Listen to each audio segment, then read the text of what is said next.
Good afternoon, everybody. I haven't made any videos in a little while, but today I am home for the weekend. Happy New Year. And I'm trying to get some stuff done now that I'm back. So far what I've done this morning is finish scraping the popcorn off the bathroom, the upstairs bathroom.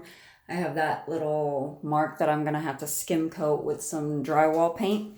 My other project is I bought the primer. I did so much research on what primers and paints to use. So I bought a thicken, I guess that's backwards too, but it says that it's thick and creamy. And that to me is what I wanted for priming the roof because I don't want a bunch of paint falling on my head.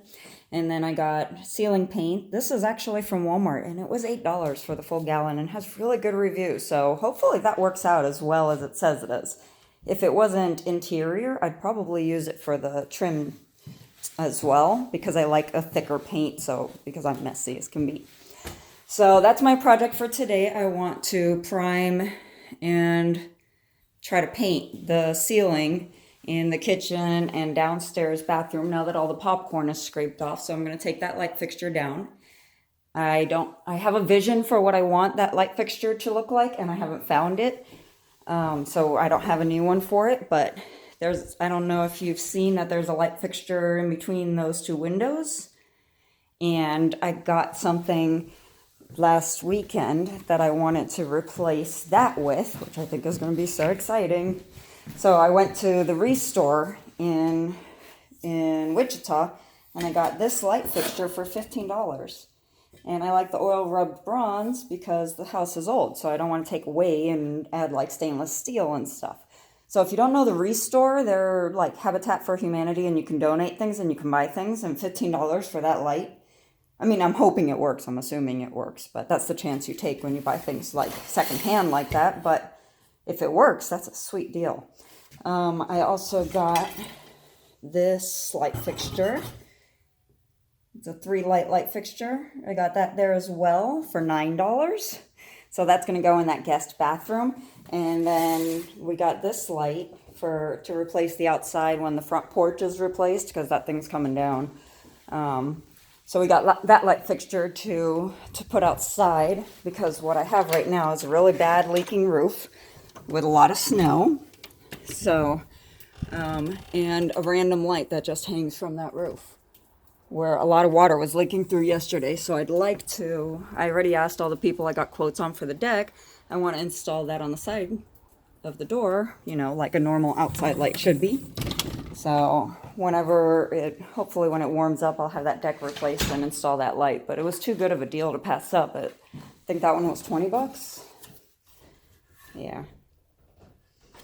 And if you go to Home Depot or something, those things are like $50, $60 for nice ones. You can get cheaper ones, but it's a sweet deal for that. So I didn't fill my vision yet for the kitchen, and I'm thinking about going to the Restore here in Manhattan. And because the vision I have for this light is more something like long. Almost, I wish I could get like almost a fluorescent type light because I want it to light the whole kitchen. But I don't know that that's what's going to happen. I think it's going to be more of like a typical 4-light kind of coming down fixture. But I want it to stay in bronze. And if you're wondering why there is wrapping paper on my refrigerator, you can call that a Kathy hack, a life hack. This is a cheap wrapping paper that I had left over from Christmas because, Santa can't use the same wrapping paper 2 years in a row. So what do you do with it? You're not going to throw it out. Well, I'm not going to throw it out. So I have that on top of the fridge to protect it from falling popcorn and or splattering paint. And then I have the actual roll protecting my microwave and toaster oven. And I have saran wrap, the clingy type that I used for making peppermint bark. Since it wasn't dirty, really, I just put it over that so it keeps the splatters from getting in my coffee. And also, I saran wrap those things because I don't have the proper tool to take them down. I want to take that whole thing down because I can't tell in a picture, but the whole top of it is like disgustingly greasy and it won't come clean. So I want to take the whole thing down, and hopefully I can see the brick. There's a brick chimney behind there. but I don't know if it's going to look good. So if it looks good, then I'm going to hopefully keep the actual brick. If not, then I'll just fix the drywall behind that. Don't know what I'm doing with this shelf yet. So if anybody has any ideas, somebody put this shelf on around the oven, so I guess you could use it to hold things. And it's convenient, but it's an eyesore if you ask me. So if you have any ideas on what to do with that. In case you didn't notice, all the cabinets are still out there along with my disgusting mess of dog toys, but those are all the cabinets still for the kitchen because I can't do that myself. So I'm going to need some help with that. What else have I done? So it snowed outside and it snowed inside. If you've never removed popcorn, I don't know if you can tell, but it's a really messy project. I do it dry because I like the texture that comes out better. You can do it wet. It's a little less messy, more clumpy messes, but it's pretty easy to clean up if you have a shop vac. I just throw something over my stuff, dump it on the floor, shop vac it up. It's not that bad. Just don't breathe the whole time. The tape, the whatever sticker thing that you put on this so that people can't see you on the toilet, to me, it was done halfway. So I got a new one that I'm going to install on this window after I'm done painting all this trim. Right now, what I'm doing is like a skim coat. I'm using mud, drywall mud, to fill in any like nooks and crannies. And then I'll sand it really smooth. So it'll hopefully make it look, I don't want it to look too new. It's an old house and I want it to be an old house. But I don't also want it to look like it'd been abused. So that's my other project for this bathroom, is to fill in like little spots like that with drywall mud and then sand it flat so when I paint over it, that kind of stuff won't exist. And then I'll put the new window sticker privacy thingy on here, and it won't have this print because this I think is too busy for small bathrooms. I'm gonna put up that mirror in here. Probably gonna keep that vanity. And then the light fixture that I showed you is gonna go right there with the 3 lights. The other thing that has been going on this last week, we're going to take a walk down into the basement, which I haven't fallen into again lately. I bought a washer and dryer off of Facebook Marketplace for a really, really good price, and I already have a home warranty, so even if they were dishonest and the stuff didn't work, I have a home warranty that'll come and fix it eventually. But they seem to work just fine. Dryer, or that's the washer. That's the dryer. It's finally hooked up. It took me multiple trips to the store because apparently these little attachment thingies, the cross thingy, what's it? I can't think of the word. Where it shreds and you can't use a screwdriver anymore. It turns into like an O and you can't use the screwdriver. So for the first set, I ended up having to buy a whole new set. And then the second set, when I shred? I don't know. When I messed up one of the screws down there attaching to the dryer, it was just a mission and a half to get it to work so I could tighten it up. But now the dryer works. The washer I'm having issues with because, I have this farm sink, which I cleaned out. It was really, really clogged up. Like, it hadn't been used in probably 100 years.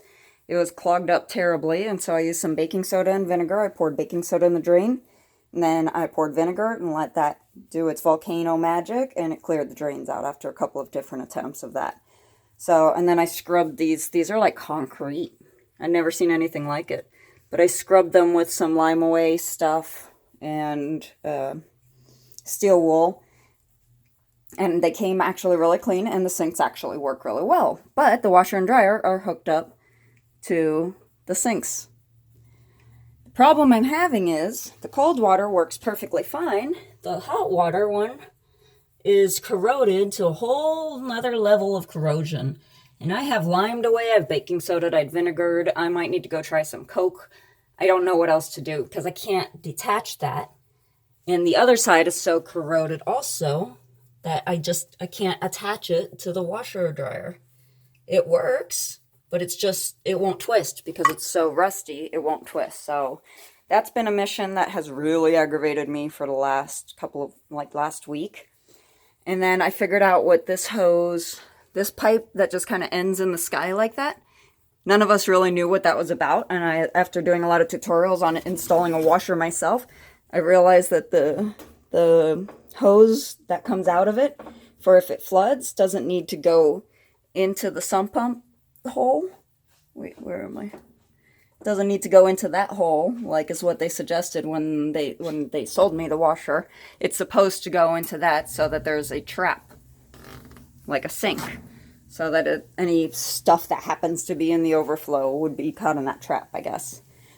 So that's been another ordeal, is installing the washer and dryer.